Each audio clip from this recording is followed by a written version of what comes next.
कुंती पुत्र राजा युधिष्ठिर ने अपना अनंत विजय शंख बजाया तथा नकुल और सहदेव ने सुघोष और मणिपुष्पक शंख बजाए। महान धनुर्धर काशी के राजा, महान योद्धा शिखंडी, धृष्टद्युम्न, विराट और अजेय सात्यकी, द्रुपद, द्रौपदी के पुत्र तथा अन्य, हे राजन, सुभद्रा के पुत्र जैसे महान भुजाधारी सभी ने अपने अपने शंख बजाए। तो यहां धृतराष्ट्र को पृथ्वीपति, संसार के स्वामी के रूप में संबोधित किया गया है। पृथ्वी, पृथ्वी का अर्थ है यह ग्रह। तो 5000 साल पहले कथन से ऐसा प्रतीत होता है कि हस्तिनापुर का राजा पूरी दुनिया का सम्राट था। पृथ्वीपति एक राजा, पूरा ग्रह एक सम्राट या राजा द्वारा शासित था और दुनिया के विभिन्न हिस्सों अन्य राजा, अधीनस्थ राजा, जैसे कि उन्हें यहां नाम दिया गया है, ध्रुपद, फिर विराट, कस्य, दुनिया के विभिन्न हिस्सों में वे आए और शामिल हुए और उनमें से हर एक के पास एक अलग तरह का बिगुल, शंख था। इसलिए उन्होंने घोषणा की कि अब हम लड़ने के लिए तैयार हैं। और इस श्लोक का एक और महत्व यह है कि यहां युधिष्ठिर को भी राजा के रूप में वर्णित किया गया है। शुरुआत में संजय ने धृतराष्ट्र को बताया कि दुर्योधन राजा है। तो वास्तव में लड़ाई दो राजाओं के बीच है। एक तरफ दुर्योधन, दूसरी तरफ युधिष्ठिर। कोई गलत फहमी न करें, इसलिए विशेष रूप से कुंती पुत्र का उल्लेख किया गया है। यह राजा कुंती का पुत्र कुंती पुत्र है। तो द्रुपद, महाराज द्रुपद, द्रौपदी के पिता। द्रौपदी को अर्जुन ने प्रतियोगिता में प्राप्त किया था। द्रौपदी महाराज द्रुपद की पुत्री द्रौपदी है, वह द्रौपदी है और उसके पुत्र द्रौपदेय है। तो दादा, पोते वे सभी उपस्थित थे क्योंकि वे सहयोगी थे। महाराज द्रुपद पांडवों के ससुर थे। द्रौपदी ने 5 पतियों को स्वीकार किया। जब द्रौपदी को प्रतियोगिता में प्राप्त किया गया तो वे अज्ञातवास में थे। पांडव अज्ञातवास में थे। उन्हें 12 वर्ष के लिए निर्वासित कर दिया गया और 12 वर्ष के बाद 1 वर्ष उन्हें अज्ञातवास में रहना पड़ा।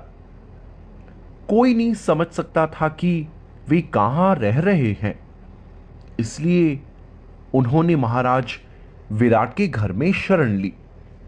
तो विराट, उस समय महाराज विराट की बेटी उत्तरा को अर्जुन ने नृत्य के लिए प्रशिक्षित किया था। अर्जुन को महाराज विराट की बेटी उत्तरा के लिए नृत्य शिक्षक के रूप में नियुक्त किया गया था। इसलिए जब यह पता चला कि अर्जुन नृत्य शिक्षक नहीं थे, वे महान वीर थे, महाराज विराट ने अपनी बेटी को प्रस्ताव दिया कि तुम मेरी बेटी से विवाह करो, क्योंकि वे गुप्त थे। इसलिए अर्जुन ने कहा, मैं इस लड़की से कैसे विवाह कर सकता हूं, मैं तो इसका गुरु हूं। इसलिए एक शिक्षक को पिता माना जाता है, इसलिए यह संभव नहीं है। इसलिए यदि आप चाहें तो मैं इस लड़की का विवाह अपने बेटे सुभद्रा के बेटे से कर सकता हूं। अर्जुन की एक और पत्नी सुभद्रा थी।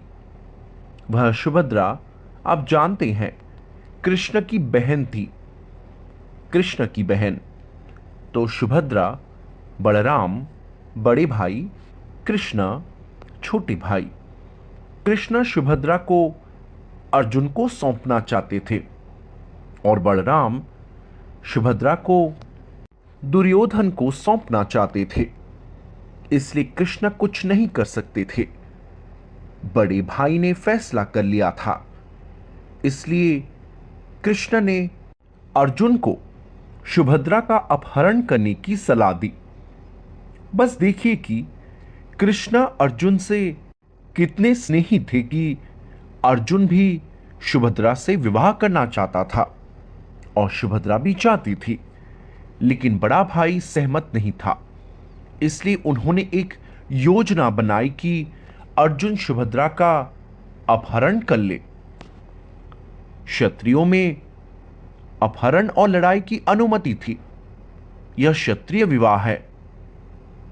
जब तक लड़ाई ना हो वह विवाह पूरा नहीं होता। लाल सिंदूर जो हम लगाते हैं वह क्षत्रिय सिद्धांत है।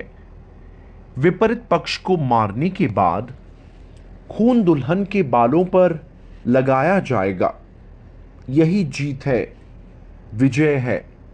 इसलिए हर विवाह में कृष्ण की 16,108 पत्नियां थीं और प्रत्येक पत्नी का विवाह लड़कर हुआ था, जिसकी शुरुआत रुक्मिणी से हुई। रुक्मिणी भी कृष्ण की पहली पत्नी, पहली रानी। जब कृष्णा द्वारका के राजा बने तो वह पहली रानी थी। इसलिए सुभद्रा का अपहरण अर्जुन ने किया था। रुक्मिणी का शिशुपाल से विवाह तय था। शिशुपाल भी कृष्ण का चचेरा भाई था और रुक्मिणी को यह पसंद नहीं था कि उसे शिशुपाल को सौंप दिया जाए। वह कृष्ण से विवाह करना चाहती थी। इसलिए उसने कृष्ण को एक पत्र भेजा कि यह स्थिति है, मेरे भाई रुक्म उन्होंने मुझे शिशुपाल को सौंपने का फैसला किया है, लेकिन मुझे यह पसंद नहीं है। इसलिए कृपया अपहरण की व्यवस्था करें। एक ब्राह्मण को कृष्ण के पास भेजा गया। यह भी क्षत्रिय की एक और जिम्मेदारी है। अगर कोई लड़की प्रस्ताव रखती है कि मैं तुमसे शादी करना चाहती हूं, तो क्षत्रिय मना नहीं कर सकता। बिल्कुल नहीं, उसे उस लड़की से शादी करनी ही होगी, चाहे जान जोखिम में ही क्यों ना हो। यह क्षत्रिय भावना है।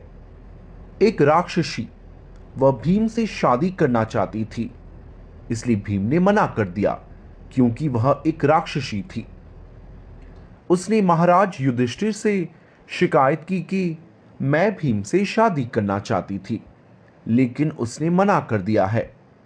और युधिष्ठिर महाराज ने भीम को मजबूर किया, तुम्हें शादी करनी ही होगी, भले ही वह राक्षसी हो, लेकिन तुम क्षत्रिय हो, तुम मना नहीं कर सकते। यह व्यवस्था थी, बहुत अच्छी व्यवस्था। ब्राह्मण, क्षत्रिय, वैश्य, शूद्र, अब काम मत करो, तुम्हें सुनना चाहिए, तुम अपना ध्यान भटका नहीं सकते। तो पांडवों की तरफ से ये सभी राजा वे रिश्तेदार थे, इसलिए वे शामिल हो गए। इसलिए जब उन्होंने अपने अलग अलग प्रकार के शंख बजाए तो दूसरे पक्ष के लोग कांप उठे। ओ, उन्होंने इतनी ताकत इकट्ठा कर ली है। क्योंकि दुर्योधन ने यह सोचा कि 13 वर्षों तक लगातार पांडवों को निर्वासित किया गया था, इसलिए वे कोई अच्छी संख्या में सैनिक इकट्ठा नहीं कर सकते थे, लेकिन जब उन्होंने देखा कि दुनिया के विभिन्न हिस्सों से इतने सारे राजा उनके साथ शामिल हो गए हैं, तो वे भयभीत हो गए। इसका वर्णन अगले श्लोक में किया गया है। सघोष धर्तराष्ट्रा नाम हृदयानि वदारयत। वे टूट चुके हैं। यह क्या है? वहां बहुत महान योद्धा उपस्थित हैं। नभश्च पृथ्वीम चैव तुमुलो अभिनुनादयन। इस पद को पढ़ो। इन विभिन्न शंखों की ध्वनि प्रचंड हो गई और इस प्रकार आकाश और पृथ्वी दोनों में कंपन पैदा करते हुए इसने धृतराष्ट्र के पुत्र के हृदय को चकनाचूर कर दिया। तो जब एक शत्रु लड़ता है तो दूसरा पक्ष अच्छी तरह से सुसज्जित, मजबूत, इस प्रकार यह शत्रु का हृदय तोड़ देता है। ऐसा ही हुआ। इसलिए इसमें विशेष बात नहीं है। पांडवों की ओर से विभिन्न प्रकार के शंखों को बजाकर हृदय को तोड़ना, इसने धृतराष्ट्र का हृदय तोड़ दिया। धृतराष्ट्र, उनके पुत्र 100 पुत्र, इसलिए धृतराष्ट्र से धर्तराष्ट्रानाम हृदयानि वदारयत। और यह आकाश या सतह दोनों पर गूंज उठा। हे राजन, उस समय हनुमान से अंकित अपने रथ पर बैठे पांडु पुत्र अर्जुन ने धृतराष्ट्र के पुत्र की ओर देखते हुए अपना धनुष उठाया और बाण चलाने के लिए तैयार हो गए। हे राजन, तब अर्जुन ने ऋषिकेश, कृष्ण से ये शब्द कहे। तो यहां फिर से ऋषिकेश शब्द का प्रयोग हुआ है। शुरुआत में ही ऋषिकेश पंचजन्यम, कृष्ण को फिर से ऋषिकेश नाम दिया गया है। जैसा कि हमने कई बार समझाया है, भक्ति का अर्थ है ऋषिकेन ऋषिकेश सेवनम भक्तिर उच्यते। भक्ति, संपूर्ण भक्ति सेवा कार्यक्रम का अर्थ है ऋषिकेन ऋषिकेश सेवनम। इसलिए अर्जुन कृष्ण की सेवा के लिए बने थे, क्योंकि वह भक्त है। कृष्ण ने पहले ही उन्हें संबोधित किया है, भक्तोसी प्रियोसी रहस्यम ही एतद उत्तमम। मेरे प्रिय अर्जुन, मैं तुम्हें भगवत गीता का रहस्य बता रहा हूं। यह एक रहस्य है। रहस्य का अर्थ है बहुत जटिल, कोई साधारण व्यक्ति नहीं समझ सकता, इसलिए इसे रहस्यम कहा जाता है। लेकिन साधारण रहस्यम नहीं, उत्तमम। उत्तमम का अर्थ है पारलौकिक, भौतिक विज्ञान के अंधकार से ढका हुआ नहीं, लेकिन यह शानदार है, दैवम, दिव्यम, रहस्यम। तो साधारण आदमी नहीं समझ सकता, इसलिए वे मूर्खतापूर्ण व्याख्या करते हैं, अटकलें लगाते हैं और अपनी दृष्टता का प्रदर्शन करते हैं। बस इतना ही। बड़े बड़े विद्वान भी इसलिए वे नहीं समझ सकते क्योंकि वे भक्त नहीं हैं। यह भक्त के लिए है। यह पूरी भगवत गीता भगवान और उनके भक्त के बीच एक लेन देन है, इससे ज्यादा कुछ नहीं है। जैसे अगर आप बाजार में जाते हैं और दो व्यापारी बात कर रहे हैं, तो यह समझना चाहिए कि वे भी व्यापारी हैं, इसलिए वे व्यापार के बारे में कुछ बातचीत कर रहे होंगे। यह स्वाभाविक निष्कर्ष है। दो व्यापारी गंभीरता से बात कर रहे हैं। ऐसा नहीं है कि वे भगवत गीता पर चर्चा कर रहे हैं। आप ऐसा नहीं कर सकते। वे व्यापार के बारे में, लाभ के बारे में कुछ बात कर रहे होंगे। सभी व्यापारियों की तरह वे स्टॉक एक्सचेंज की तरह विनिमय के लिए एकत्रित होते हैं। तो वहां चीख पुकार, बहुत शोर, एक दूसरे से बात करना, शोरगुल होता है। उस शोरगुल का मतलब है कि एक व्यापारी बात कर रहा है, आपका रेट क्या है? यह मेरा रेट है। आपका रेट क्या है? बस इतना ही। आप यह उम्मीद नहीं कर सकते कि स्टॉक एक्सचेंज वहां एकत्रित लोग वे भागवत या भगवत गीता के बारे में कुछ बात कर रहे हैं। नहीं। इसी तरह जब परम भगवान कृष्ण और उनके भक्त के बीच बातचीत होती है तो यह पूरी बातचीत भक्ति है और कुछ नहीं। वे कुछ अर्थ निकालते हैं, ज्ञान, ज्ञानात्मक व्याख्या। वे ज्ञानियों, दार्शनिक, सट्टेबाजों की समझ पर वर्णन करते हैं। वे भी उम्मीदवार हैं। जो लोग वास्तव में ज्ञानी हैं वे भी यह जानने में रुचि रखते हैं कि कृष्ण क्या है। ज्ञानी च भरतर सभा जिज्ञासुर, अर्थो अर्थार्थी जिज्ञासुर ज्ञानी च भरतर सभा। ये चार वर्ग के लोग, बशर्ते कि उनका जीवन पवित्र हो। अपवित्र जीवन भगवान के बारे में पूछताछ नहीं कर सकता या भगवान के बारे में समझ नहीं रख सकता। हमने कई बार श्लोक दोहराया है, येषम अंतगतम पापम जानानाम पुण्य कर्मणाम ते द्वंद्व मोह निर्मुक्त भजन्ते माम। पापी मनुष्य वे समझ नहीं सकते। वे समझते हैं, केवल यही सोचते हैं कि कृष्ण भगवान है इसलिए मैं भी भगवान हूं। वे एक साधारण मनुष्य है, शायद थोड़े शक्तिशाली, ऐतिहासिक रूप से बहुत प्रसिद्ध व्यक्ति, इसलिए वे आखिरकार एक मनुष्य हैं। इसलिए मैं भी मनुष्य हूं, तो मैं भगवान क्यों नहीं हूं? यह अभक्तों और पापी मनुष्यों का निष्कर्ष है। अतः जो कोई भी अपने आप को भगवान घोषित कर रहा है उसे तुरंत जान लेना चाहिए कि वे सबसे बड़े पापी व्यक्ति हैं।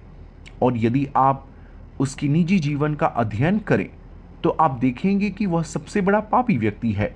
यही परीक्षा है।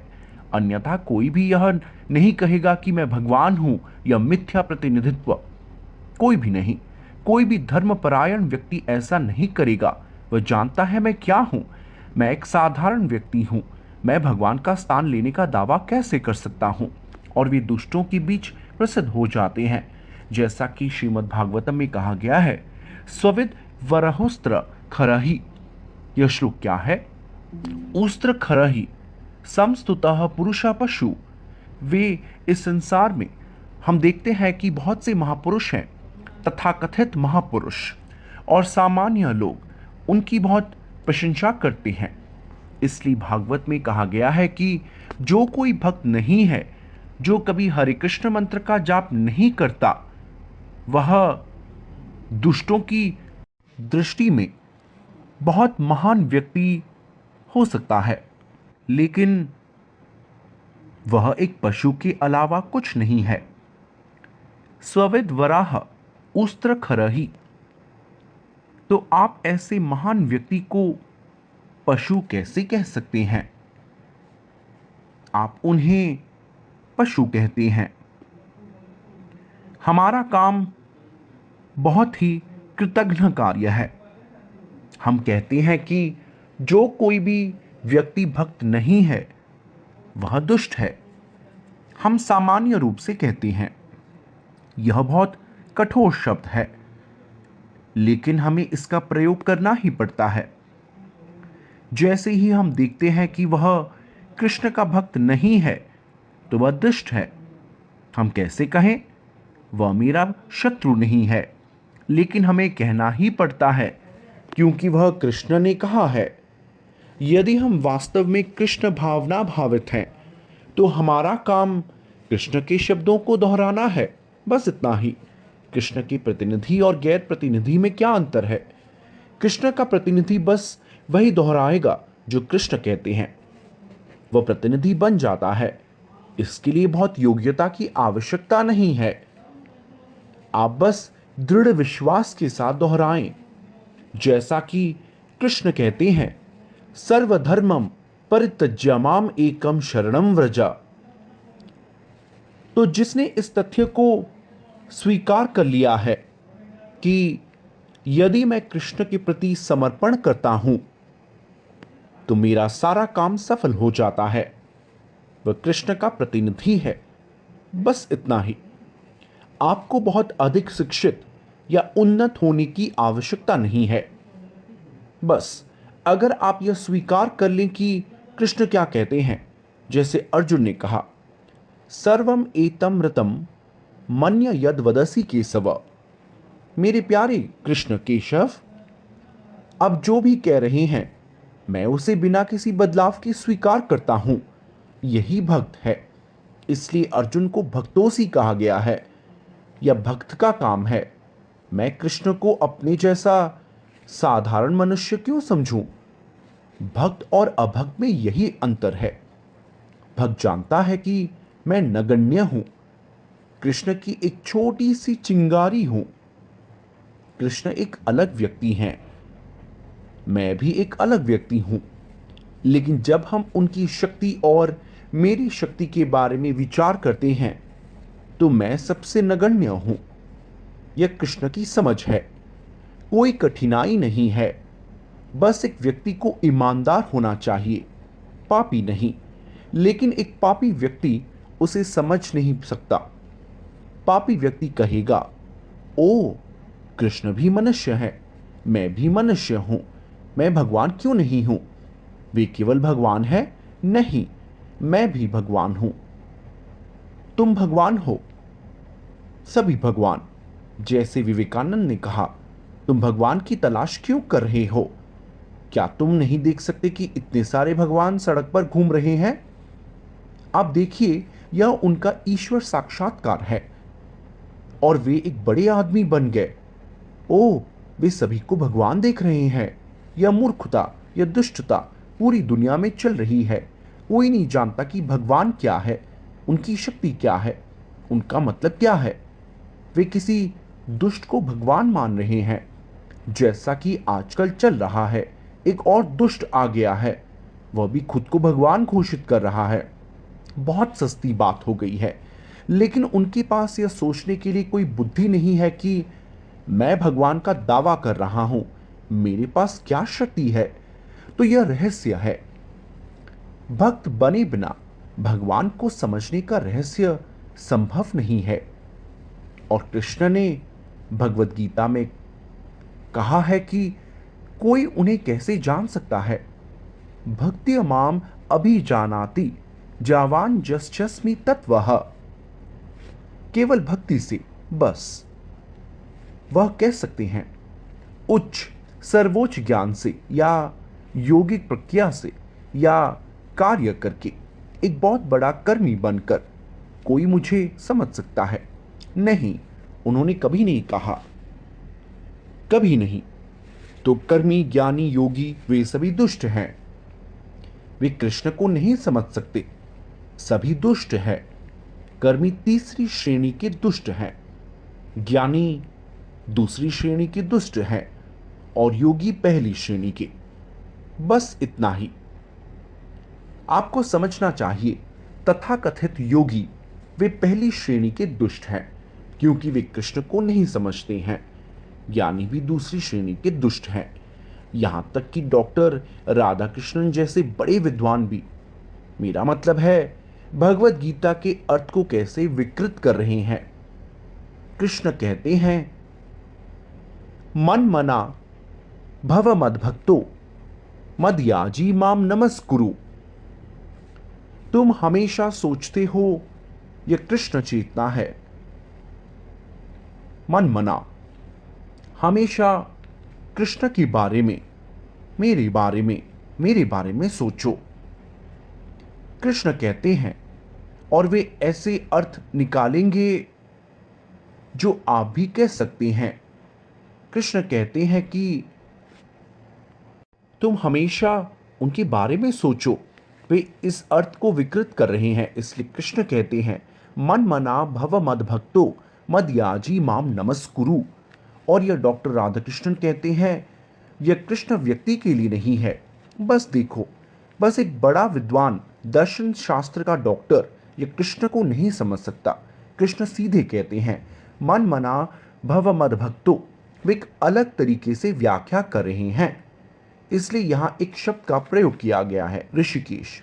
ऋषिकेश, ऋषिकेशम इदम वाक्यम, ऋषिकेशम तदा वाक्यम इदम अहम महीपते। महीपते, हे राजा, संजय धृतराष्ट्र को संबोधित कर रहे थे। वह एक राजा है, इसलिए महीपते।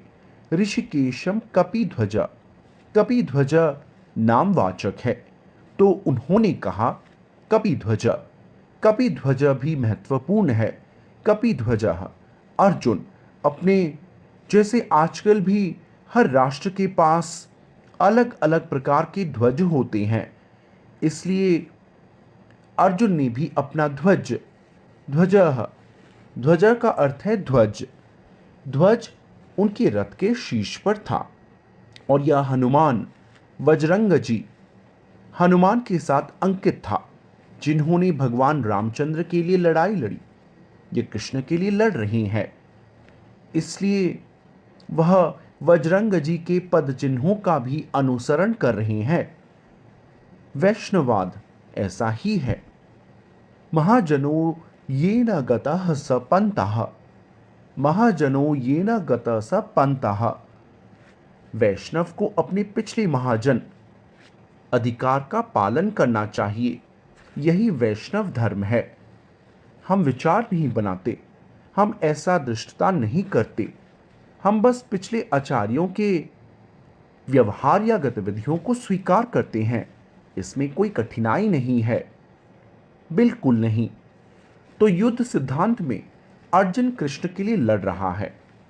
वह पिछले लड़ने वाले आचार्य हनुमान जी का अनुसरण कर रहा है, इसलिए उसने हनुमान के साथ अपने ध्वज को दर्शाया है कि हनुमान जी, बजरंग जी, कृपया मेरी मदद करें। यह वैष्णव धर्म है। मैं यहां भगवान कृष्ण के लिए लड़ने आया हूं।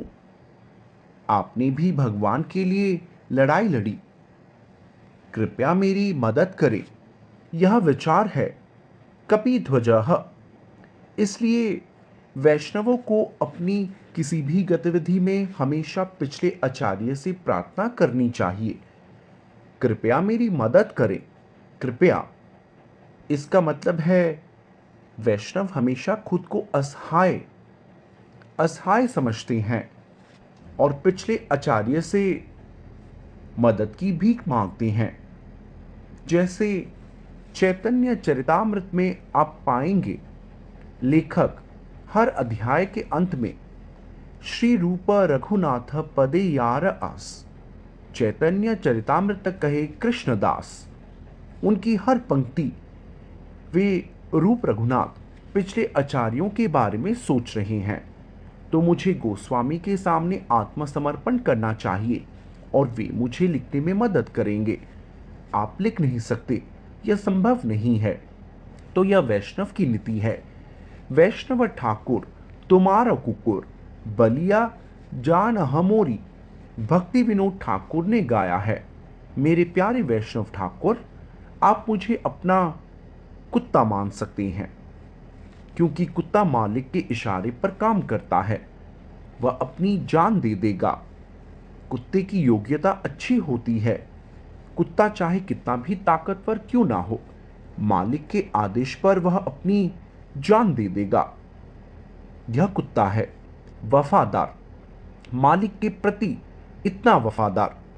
तो वैष्णव ठाकुर, तो भक्ति विनोद ठाकुर प्रार्थना कर रहे हैं, वैष्णव ठाकुर तुम्हारो कुकुर बलिया जान हमोरी। मेरे प्यारे वैष्णव ठाकुर। वैष्णव ठाकुर का मतलब है गुरु। कृपया मुझे अपने कुत्ते के रूप में स्वीकार करें। और यह वर्णन करते हैं, मैं सटीक भाषा भूल गया कि मैं हमेशा आपकी रक्षा करने के लिए कोशिश करूंगा। जैसे कुत्ता निगरानी करता है, वैसे ही मैं निगरानी रखूंगा ताकि कोई आपको परेशान ना करे। और जो भी थोड़ा सा प्रसाद आप मुझे देंगे, मैं संतुष्ट हो जाऊंगा। उस कुत्ते की योग्यता, मालिक खा रहा है, लेकिन कुत्ता कभी नहीं खाएगा जब तक कि मालिक थोड़ा सा निवाला ना दे। बस संतुष्ट है, यह संतुष्ट है। तो यह वैष्णव धर्म है। पिछले आचार्य का अनुसरण करना, यह वैष्णव धर्म है। महाजनो येन गतः सः पंथः धर्मस्य तत्वं निहितं गुहायां महाजनो येन गतः। तर्को प्रतिष्ठाः श्रुतयो विभिन्न। तर्को, यदि आप बहुत महान तर्क शास्त्री हैं तो आप तर्क कर सकते हैं। ओ, कृष्ण भगवान क्यों हो सकते हैं, मैं भगवान हो सकता हूं। तर्क से आप एक अज्ञानी भक्त को हरा सकते हैं, लेकिन शास्त्र कहता है कि एक बड़ा तर्कशास्त्री बनकर आप पारलौकिक ज्ञान को नहीं समझ सकते। दिव्य ज्ञान को आपको समर्पण करके समझना होगा। प्रणिपातेना तद्विद्धि प्रणिपातेना, सबसे पहले समर्पण करो। तद्विद्धि, यदि आप इस दिव्य विज्ञान को जानना चाहते हैं तो आपको पूरी तरह से समर्पण करना होगा। यह पहली योग्यता है। तद्विद्धि प्रणिपातेना परिप्रश्नेना सेवा। 3 बातें। पहले समर्पण करो, फिर यदि आप नहीं समझ सकते तो आप प्रश्न करो। अन्यथा आपको वैष्णव से प्रश्न करने का कोई अधिकार नहीं है। ऐसा नहीं कि क्या आप मुझे भगवान दिखा सकते हैं, आपके पास क्या योग्यता है, आप भगवान को देखना चाहते हैं। दूसरा दुष्ट कहेगा, हाँ मैं तुम्हें भगवान दिखाऊंगा, मेरे पास आओ, मैं तुम्हें भगवान दिखाऊंगा, यह चल रहा है। एक बड़ा दुष्ट कहता है, हाँ मेरे पास अकेले आओ, मैं तुम्हें भगवान दिखाऊंगा, यह व्यवसाय चल रहा है। भगवान को देखना इतनी सस्ती चीज है कि कोई भी दुष्ट आता है, क्या तुम मुझे भगवान दिखा सकते हो? और दूसरा दुष्ट कहता है, हाँ मेरे पास आओ, शाम को मैं तुम्हें दिखाऊंगा। इसका मतलब है कि अगर वह मूर्ख दुष्ट है तो वह उसे कुछ जादुई चीज दिखाएगा और वह समझ जाएगा, ओ मैंने भगवान को देखा है, बस खत्म हो गया। भगवान को देखने का काम खत्म हो गया और वह आता है। भगवान को देखने के बाद वह वही है, वही दुष्ट। तुम्हारा क्या सुधार हुआ है? तुमने भगवान को देखा है? तुमने क्या सुधार किया है? भगवान को देखना इतनी सस्ती चीज है नहीं। इसलिए हमें बहुत सावधान रहना चाहिए। अगर हम वास्तव में समझने में रुचि रखते हैं, मनुष्यानाम, यह इतना आसान नहीं है। भगवत गीता में आपको मिलेगा, मनुष्यानाम सहस्रेषु कश्चित यतति सिद्धये। कई लाखों लोगों में से कश्चित यतति सिद्धये, एक व्यक्ति अपने जीवन को सफल बनाने में रुचि रखता है, क्योंकि वे नहीं जानते कि सफल जीवन क्या है। वे बस सुअरों और कुत्तों की तरह काम करना जानते हैं, दिन रात काम करना। और जीवन का लक्ष्य क्या है? अब इंद्रिय तृप्ति। सुअरों की तरह सुअर, आप देख सकते हैं, दिन रात पता लगाते रहते हैं कि मल कहाँ है और वह खाएगा। और जैसे ही सुअर बहुत मोटे हो जाते हैं, क्योंकि वे वास्तव में बहुत ठोस खाते हैं। मल रासायनिक रूप से बहुत ठोस भोजन है, इसमें हाइड्रोफॉस्फाइड्स होते हैं। डॉक्टरों ने कहा, मुझे नहीं पता कि उन्होंने चखा है या नहीं, लेकिन वास्तव में इसका स्वाद लेते हैं। जब वे प्रयोगशाला में परीक्षण करते हैं तो वे स्वाद लेते हैं। मुझे यह पता है, वे इसका स्वाद लेते हैं। इन्हें इसका स्वाद लेना ही पड़ता है, क्योंकि उनकी प्रयोगशाला रासायनिक जांच का मतलब है कि लक्षणों को लिखना होगा, विशेषताओं को। पोटेशियम सियानाइड की तरह उन्होंने इसका स्वाद नहीं लिया है, क्योंकि जैसे ही आप इसका स्वाद लेंगे आप मर जाएंगे। तो रासायनिक विश्लेषण का मतलब है कि किसी को विशेषता का पता लगाने के लिए परीक्षण करना होगा। तो मैंने देखा, एक डॉक्टर मित्र, वह अपनी मेज पर एक प्लेट में एक पैचिस का मल रख रहा था। मैंने देखा, यह क्या है डॉक्टर? उसने कहा, ओ इसे चखना है। यह पेचिस का मल है, तो वे इसका स्वाद लेते हैं, उन्हें चखना ही पड़ता है। वे मछली लेते हैं, सभी चिकित्सक जानते हैं, तो इस सूअर का काम मल खाना है। और जैसे ही वह मोटा हो जाता है, फिर यौन, और उस यौन में कोई भेदभाव नहीं होता। आप देखेंगे सूअर, उसे परवाह नहीं है कि वह माँ है, बहन है या कोई और बेटी, इससे कोई फर्क नहीं पड़ता। तो यह सूअर सभ्यता है, बस खाना और इंद्रियों की शक्ति प्राप्त करना और इसका आनंद लेना। यह मानव जीवन उस उद्देश्य के लिए नहीं है।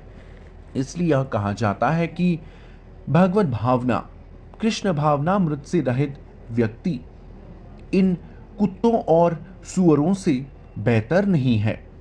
बस इतना ही, यह हमारा निष्कर्ष है। हम कोई औपचारिक सम्मान नहीं देते, बेशक हमें देना ही होगा क्योंकि हम इस संसार में हैं, लेकिन दिल से हम उस व्यक्ति को सम्मान नहीं दे सकते जिसके पास कृष्ण भावनामृत की कोई भावना नहीं है। हम नहीं दे सकते क्योंकि कुत्तों और सूअरों को कौन सम्मान देगा। स्वविद वराहोस्त्र खरहि संस्तुतः पुरुषः पशु।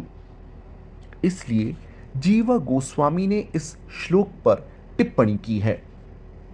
अगर कोई कहता है कि यह श्रीमान फलाना या डॉक्टर फलाना, इतने सारे लोग इनका सम्मान करते हैं, और आप कह रहे हैं कि ये बदमाश है या क्या है, तो जीवा गोस्वामी कहते हैं कि यह आदमी जिसका सम्मान किया जाता है, लेकिन इसका सम्मान कौन करता है? इसका सम्मान इस वर्ग के लोग करते हैं, कुत्ते, सूअर, ऊंट और गधे। इसलिए यह बड़ा पशु है। जैसे शेर, जंगल में कुत्ते, सूअर, ऊंट और गधे और दूसरे जानवर शेर का सम्मान करते हैं क्योंकि शेर जानवरों का राजा है। लेकिन क्या इसका मतलब यह है कि चूंकि उसे जानवरों का राजा कहा जाता है इसलिए इसका कोई उपयोग है? क्या इसका किसी काम के लिए कोई उपयोग है? इसी तरह ये राजनीतिक नेता, वे शेर हो सकते हैं, लेकिन उनका सम्मान कौन करता है? ये कुत्ते, सूअर, ऊंट, गधे, बस इतना ही। वह बड़ा जानवर हो सकता है, लेकिन वह जानवर है, बड़े जानवर से बेहतर नहीं, बस इतना ही। और दूसरे जानवर उसकी प्रशंसा करते हैं, कुत्ते, सूअर, ऊंट। हमने बताया है कि खास तौर पर इन जानवरों को क्यों चुना गया है, कुत्ते, सूअर, ऊंट और गधे। अर्जुन ने कहा, हे अच्युत, कृपया मेरे रथ को दोनों सेनाओं के बीच में खींचो ताकि मैं देख सकूं कि यहाँ कौन उपस्थित है, कौन युद्ध करने का इच्छुक है और मुझे इस महान युद्ध प्रयास में किसके साथ संघर्ष करना है। सेनयोर उभयोर मध्य रथा स्थापयामि अच्युत। इससे पहले कृष्ण को ऋषिकेश के नाम से संबोधित किया जाता है।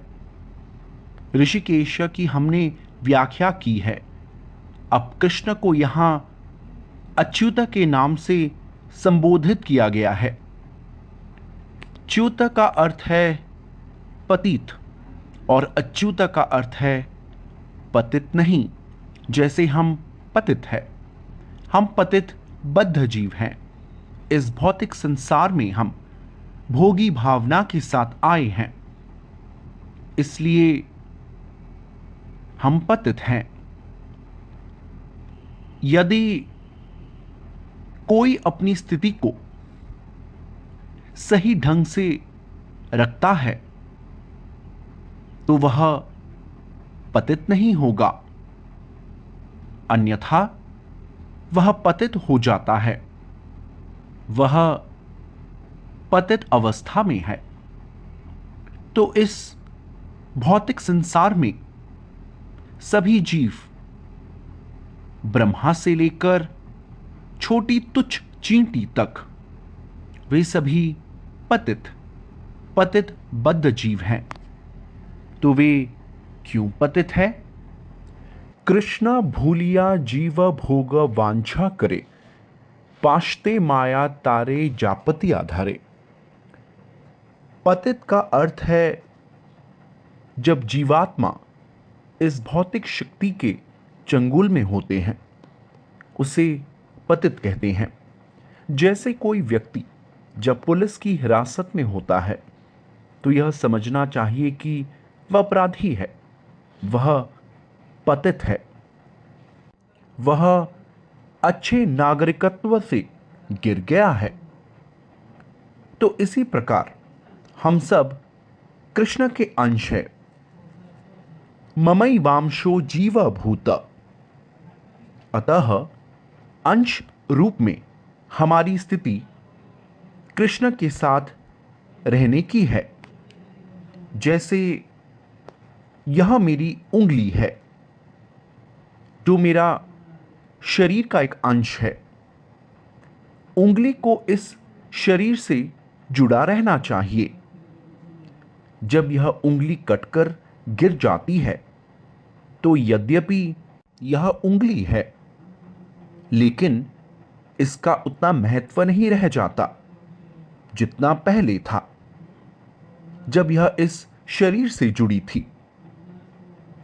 अतः जो कोई भी परम प्रभु की सेवा से जुड़ा नहीं है वह पतित है। बस यही निष्कर्ष है। लेकिन कृष्णा पतित नहीं है। यदि कृष्णा, क्योंकि वे हमें पुनः प्राप्त करने के लिए आते हैं। यदा यदा ही धर्मस्य ग्लानिर्भवति भारत अभ्युत्थानम् अधर्मस्य तदात्मानं सृजाम्यहम्। कृष्ण कहते हैं कि मैं तब प्रकट होता हूं जब जीवों के व्यावसायिक कर्तव्यों में विसंगतियां होती है।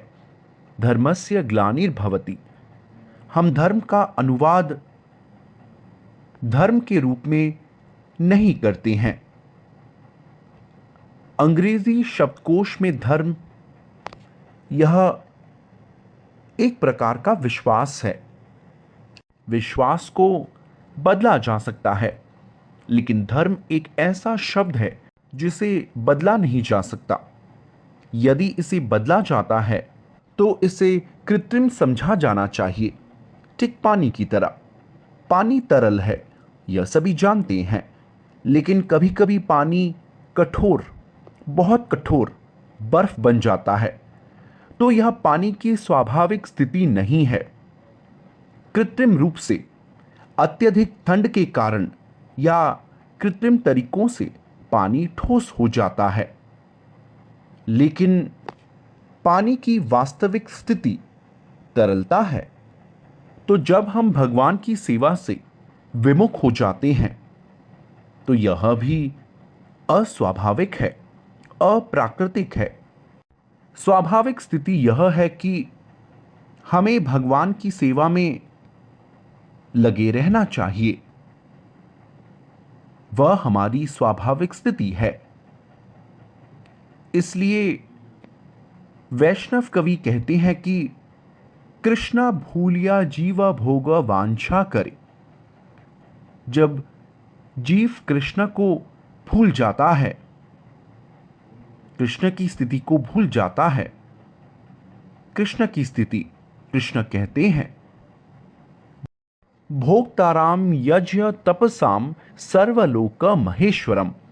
मैं स्वामी हूं, मैं भोक्ता हूं। यह कृष्ण की स्थिति है। वे कभी उस स्थिति से नीचे नहीं गिरते। कृष्ण भोक्ता हैं, वे हमेशा उस स्थिति में रहते हैं।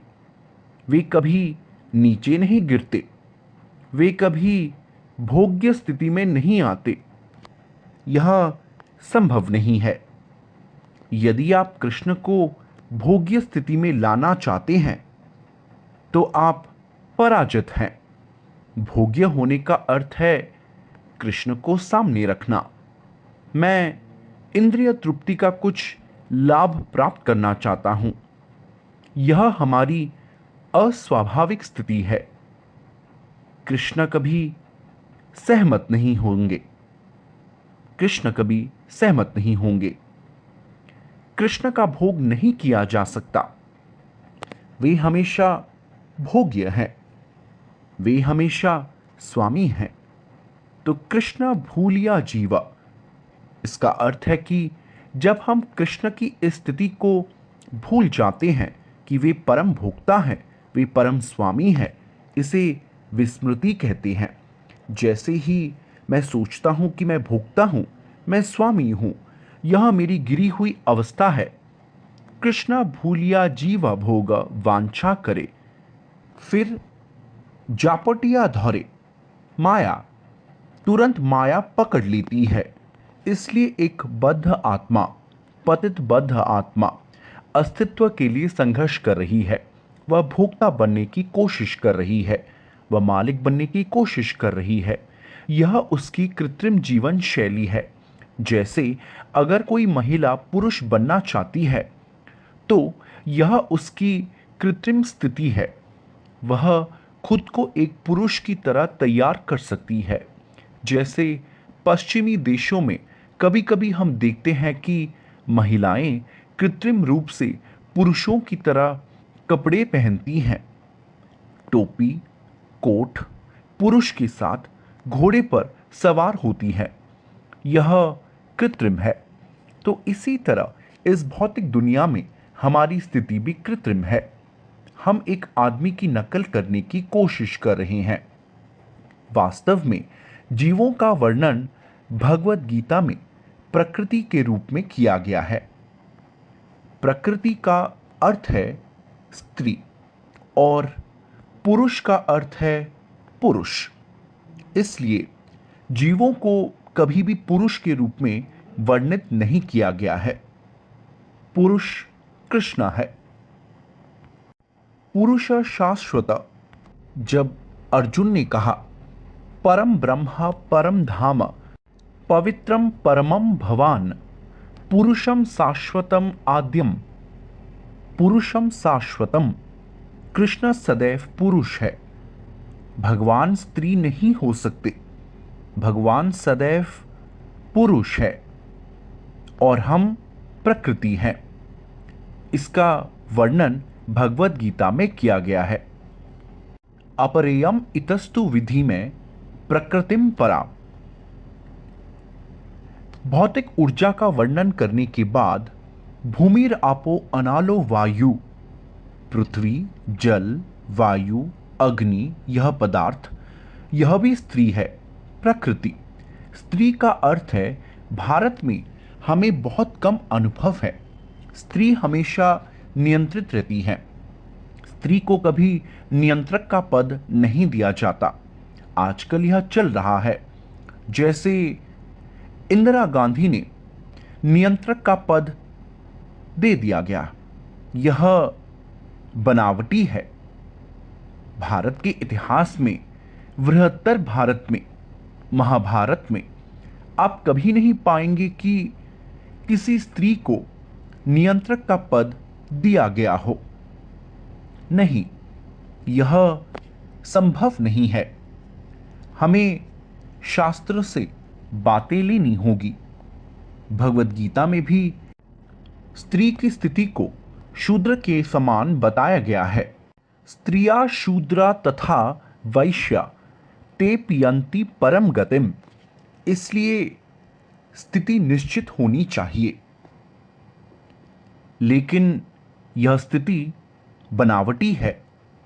यहां स्त्री हो या पुरुष, वे बनावटी स्थिति में हैं, क्योंकि स्त्री भले ही स्त्री के वेश में हो, लेकिन उसका मन पुरुष जैसा होता है। वह भी भोगना चाहती है।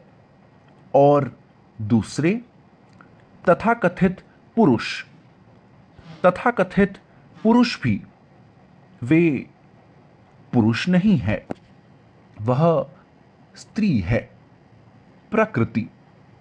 अपरेयम इतुस्तु विधि में प्रकृतिम परा। प्रकृति जैसे पृथ्वी, जल, वायु, अग्नि, आकाश, वे भी नियंत्रित है। सर्वोच्च नियंत्रक कृष्ण है। वैसे ही इस भौतिक जगत में तथाकथित पुरुष या महिला वे भी नियंत्रित है। कोई भी यह नहीं कह सकता कि मैं नियंत्रित नहीं हूं। यहां कौन है? आपको नियंत्रित होना चाहिए। इसलिए हम दो प्रकृतियां देखते हैं, परा प्रकृति और अपरा प्रकृति। लेकिन वे सभी नियंत्रित हैं, उनमें से कोई भी नियंत्रक नहीं है। यही पुरुष और प्रकृति के बीच का अंतर है। पुरुष का अर्थ है नियंत्रक और प्रकृति का अर्थ है नियंत्रित। पुरुष का अर्थ है प्रभुत्वशाली और प्रकृति का अर्थ है प्रभुत्वशाली। यही अंतर है। इसलिए कृष्ण प्रभुत्वशाली के अपने पद से नहीं गिरते, इसलिए उन्हें अच्युत कहा गया है। सेनायोर उभयोर मध्य रथ स्थापय में अच्युत। अच्युत का एक और अर्थ कृष्ण भगवान है और अर्जुन जानता है कि मैं नियंत्रक नहीं हूं, मैं नियंत्रित हूं। वह भक्त है, वह अपनी स्थिति जानता है, इसलिए वह अब कृष्ण को नियंत्रित करने की कोशिश कर रहा है। वह कृष्ण को आदेश दे रहा है, सेनायोर उभयोर मध्य रथ स्थापय। मेरे प्यारे कृष्ण, वह कृष्ण अच्युत कहकर संबोधित नहीं कर रहा है। अब आप मेरे रथ को दोनों दलों के बीच में रखें, यह आदेश देना है। इसका अर्थ है अर्जुन का नियंत्रक बनना और कृष्ण का नियंत्रित होना, बिल्कुल विपरीत। इसलिए अर्जुन अपनी अधीनस्थ स्थिति को जानता है और वह कृष्ण को आदेश दे रहा है। इसलिए अप्रत्यक्ष रूप से वह क्षमा मांग रहा है। मेरे प्यारे कृष्ण, मैं आपको आदेश नहीं दे सकता, आदेश आपसे ही आना चाहिए। लेकिन चूंकि आपने मेरे आदेश को पूरा करने का वादा किया है, आप मेरे सारथी बनना चाहते थे, इसलिए मैं आदेश दे रहा हूं। इसलिए मैं आदेश दे रहा हूं। मैं आपको आदेश देने की स्थिति में नहीं हूं और आपने मेरे आदेश को पूरा करने का वादा किया था और मुझे लगता है कि आप अपने उस वादे में दृढ़ हैं। इसलिए मैं आपसे कह रहा हूं अच्युत, आप अपने वादे से विचलित ना हो। यही है सेनायोर उभयोर मध्य रथ स्थापया में अच्युत। श्लोक की संख्या क्या है? पृष्ठ 48। अगला बिंदु यह है कि अर्जुन देखना चाहता था कि उसे किससे लड़ना है। उसे लड़ने की कोई इच्छा नहीं थी, यह समझाया जाएगा।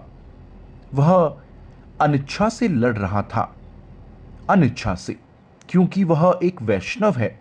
अनावश्यक रूप से वह मारना नहीं चाहता, हालांकि वह क्षत्रिय है, यह उसका कर्तव्य है। जब भी कोई विसंगति होती है, हत्या होती है, कृष्ण के प्रतिनिधि के रूप में कृष्ण के दो काम है, परित्राणाय साधूनाम विनाशाय च दुष्कृताम। उनकी दो काम है। एक काम है भक्तों को सुरक्षा देना। साधु, साधु का मतलब भक्त है। साधु का मतलब केवल पोशाक बदलना, भगवा रंग पहनना और बीड़ी पीना नहीं है। वह साधु नहीं है। साधु का अर्थ है भक्त। जो भक्त है, ऐसा कई शास्त्रों में बताया गया है। साधव साधु भूषणम, साधु भूषणम तितिक्षवः कारुणिक सहृदय सर्वभूतानाम अजात शत्रव शांतः साधव साधु भूषणम। यह साधु की योग्यता है। साधु तितिक्षव है, सभी प्रकार की दुखदायी परिस्थितियों को सहन करता है। वह साधु है, क्योंकि यह दयनीय स्थिति का स्थान है। साधु सहन करना सीखता है।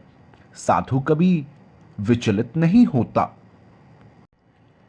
जस्मिन् स्थिते गुरुनापि दुखेन न विचल्यते। जो साधु कृष्ण की शरण में आ गया है, यदि उसे भयंकर से भयंकर स्थिति में भी रखा जाए तो वह कभी विचलित नहीं होता।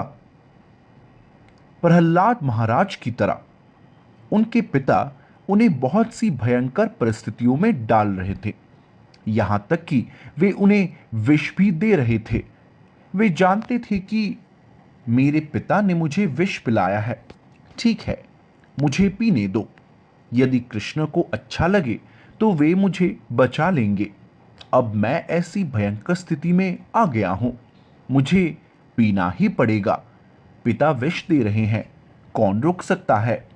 और इतना बड़ा शक्तिशाली हिरण्यकशिपु। मां रोई, विनती की। उसने मां को, प्रहलाद की मां को मजबूर किया, अपने बेटे को यह जहर दे दो। इसलिए उसने बहुत विनती की, लेकिन वह एक दुष्ट राक्षस था। नहीं, तुम्हें देना ही होगा। तो मां जानती थी, बेटा जानता था कि दुष्ट पिता यह जहर दे रहा है। वो क्या कर सकता है? एक छोटा बच्चा। ठीक है, मुझे पीने दो। गुरु नापी दुखे न विचल्यते। वह उत्तेजित नहीं है। ठीक है, अगर कृष्ण चाहे तो मैं जीवित रहूंगा। यह साधु की स्थिति है, वह विचलित नहीं होता।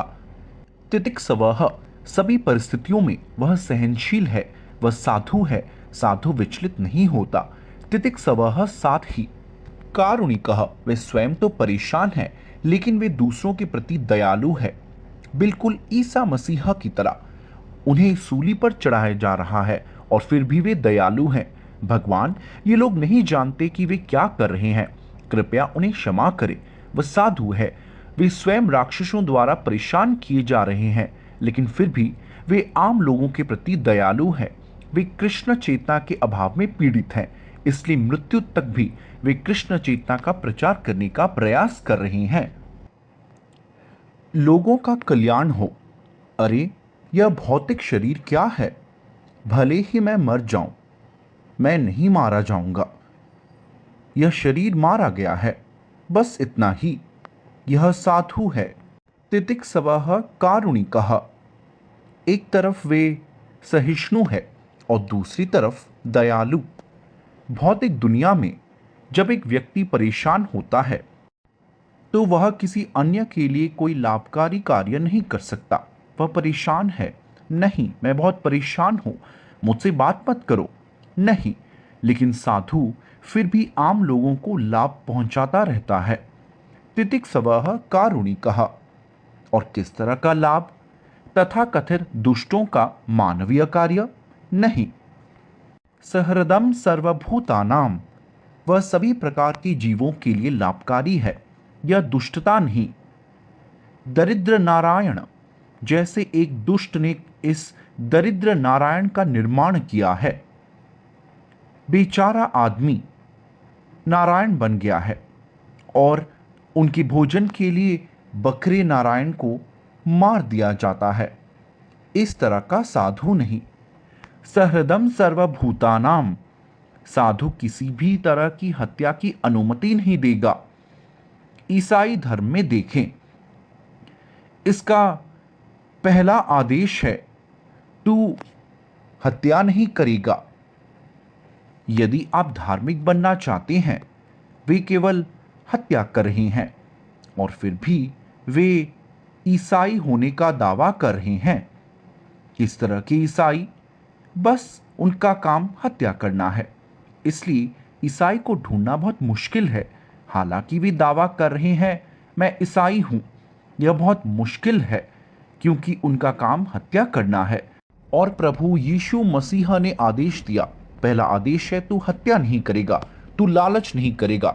कौन पालन कर रहा है? तो साधु सहृदम सर्वभूतानाम है, उसे जानवरों की हत्या की अनुमति नहीं देनी चाहिए। वे भी जीवित प्राणी है, लेकिन उनके लाभ के लिए तथाकथित साधु कहते हैं पशु में कोई आत्मा नहीं है। यह क्या बकवास है? जानवर में कोई आत्मा नहीं है? क्यों? जानवर और आदमी में क्या फर्क है? आत्मा होने के क्या लक्षण है? सब बराबर हैं। आदमी भी खाता है, जानवर भी खाता है। आदमी भी सोता है, जानवर भी सोता है। आदमी का भी यौन होता है, जानवर का भी यौन होता है। आदमी भी बचाव करता है, जानवर भी। तो कमी कहाँ है कि आप कहते हैं कि जानवर में आत्मा नहीं होती?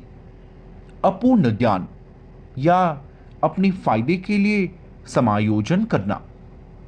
अब वे सुधार कर रहे हैं, तू हत्या नहीं करेगा, तू हत्या नहीं करेगा। इसका मतलब है कि यह मनुष्य पर लागू होगा, लेकिन वास्तविक आज्ञा है तू हत्या नहीं करेगा।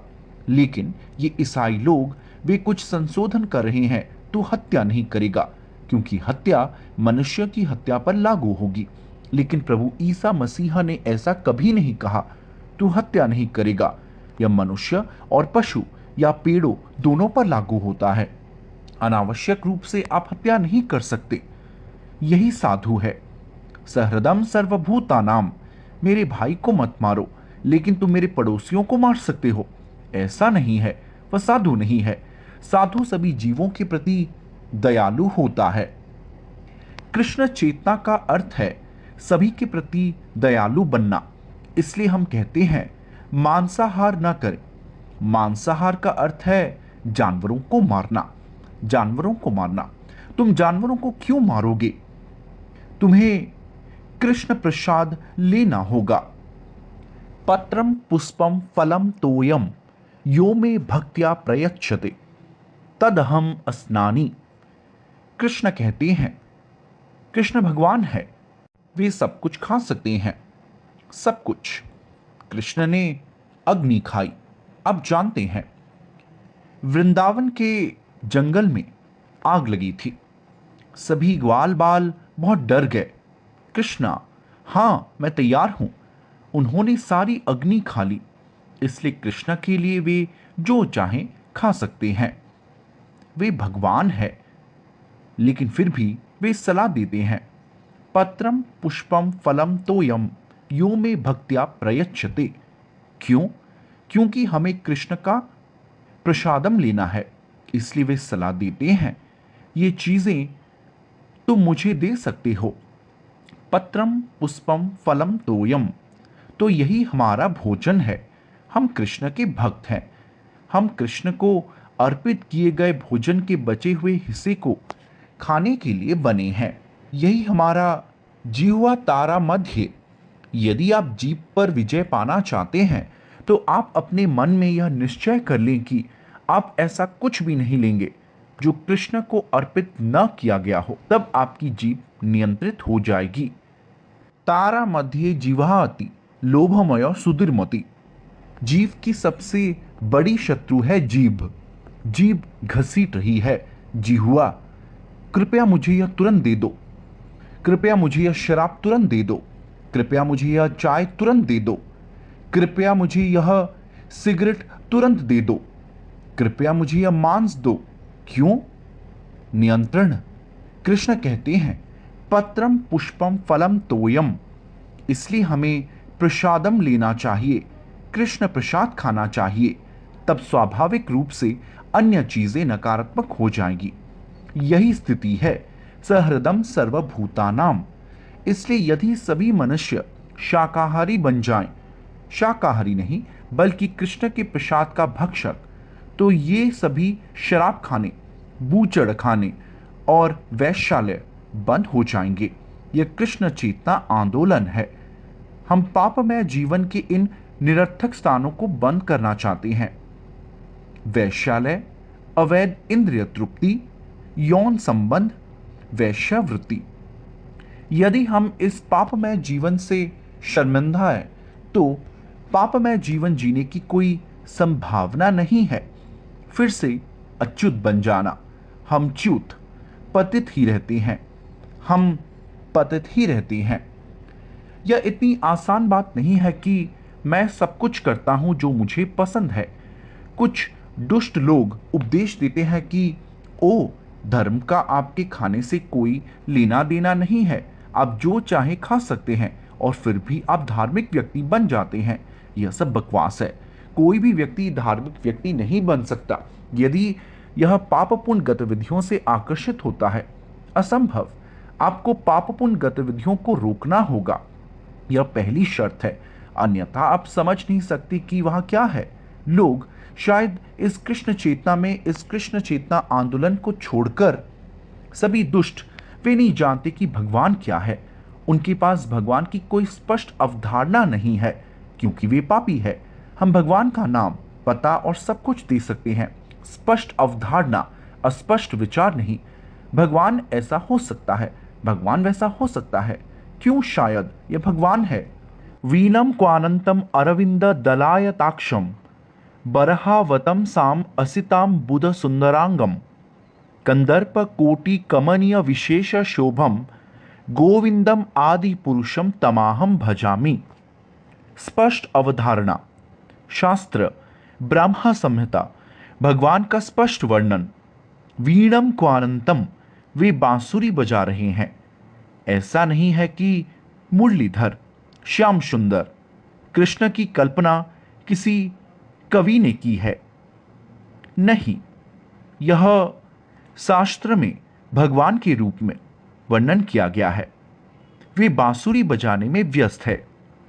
वीणम क्वानंतम अरविंद दलाय ताक्षम, उनकी आंखें कमल के फूल की पंखुड़ियों की तरह है। वीणम क्वानंतम अरविंद बरहावतम साम, उनके सिर पर एक मोर पंख है। कंदर्प कोटि कमनीय विशेष शोभम, और वे इतने सुंदर हैं कि उनकी सुंदरता हजारों कामदेवों को काट सकती है।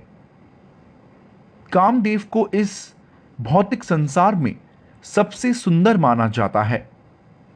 कंदर्प कोटि कमनीय विशेष शोभा गोविंदम आदि पुरुषम तमाहम भजामि। शास्त्र में भगवान का यही वर्णन है। और जब भगवान आए तो कृष्ण इस ग्रह पर आए, वही वर्णन। वे बांसुरी बजा रहे हैं, उनके पास पंख है, मोर पंख।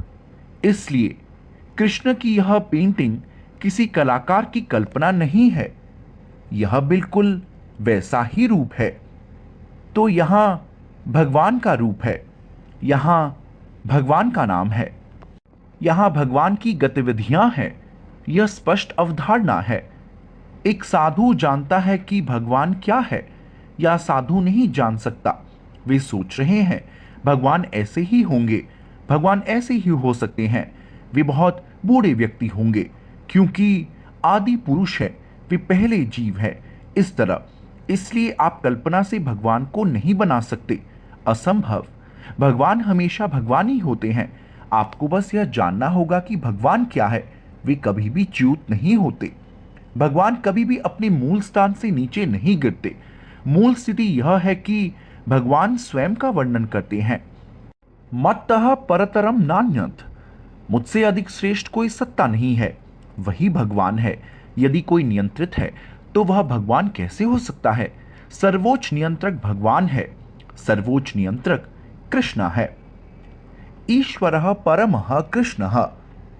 ईश्वरः का अर्थ है नियंत्रक और परमः का अर्थ है सर्वोच्च। और वह कौन है? कृष्ण।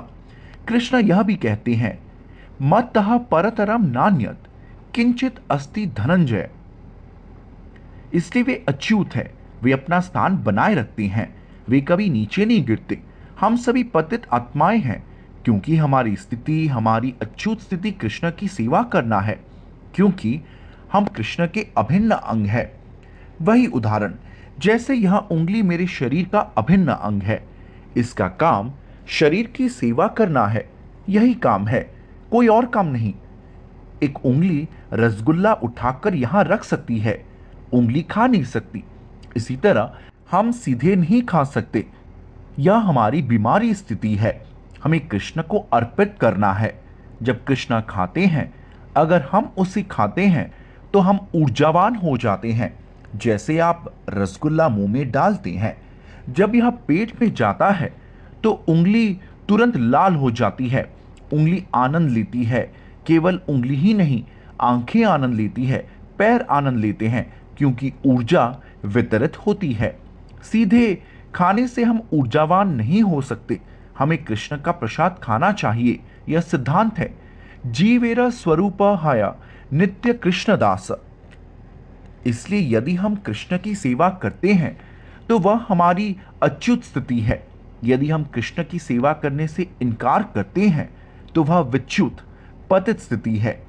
अच्युता और विच्युता। इसलिए कृष्ण के प्रति जागरूक होने का अर्थ है अच्युत गोत्र। अच्युत गोत्र, गोत्र शायद आप नहीं जानते, गोत्र पारिवारिक परंपरा है। वैदिक साहित्य के अनुसार हर किसी का गोत्र होता है। गोत्र का अर्थ है एक ही परिवार का, अनिस का, गोत्र अनिस से। इसलिए हमें अच्युत गोत्र बनना होगा, फिर से कृष्ण के परिवार से संबंधित होना होगा। अब हम पतित हो गए हैं, इसलिए हम भूल गए हैं कि हम कृष्ण के परिवार से संबंधित हैं। जब हम अपनी चेतना, कृष्ण चेतना को पुनर्जीवित करते हैं कि मैं कृष्ण के परिवार से हूं, कृष्ण अकेले नहीं है, एको बाहु श्याम, वे आनंद लेना चाहते हैं, तो हम कृष्ण के परिवार के सदस्य हैं, शून्य नहीं। यह एक और दुष्टता है। कृष्ण अकेले क्यों रहे? वे इतने शक्तिशाली हैं, वे इतने ऐश्वर्यशाली हैं। क्या आपको कोई अनुभव है कि कोई शक्तिशाली व्यक्ति, ऐश्वर्यशाली व्यक्ति अकेला हो? ऐसा उदाहरण कहाँ है? कोई धनी व्यक्ति, कोई शक्तिशाली व्यक्ति, कोई राजा, कोई स्वामी, ओ उसके इतने सारे साथी हैं, तो कृष्ण अकेले कैसे हो सकते हैं? कृष्ण कभी अकेले नहीं होते। इसलिए आप हमेशा कृष्ण को गोपियों के साथ, कृष्ण को ग्वाल बालों के साथ, कृष्ण को अर्जुन के साथ पाएंगे। कृष्ण कभी अकेले नहीं होते, इसलिए वे अच्युत बनने की शर्तें हैं। इसलिए अर्जुन इन सभी बातों को जानता है क्योंकि वह एक भक्त है। इसलिए वह विशेष रूप से कृष्ण को संबोधित कर रहा है। सेनायोर उभयोर मध्य रथम स्थापयामि अच्युत। बस इतना ही। आपका बहुत बहुत धन्यवाद।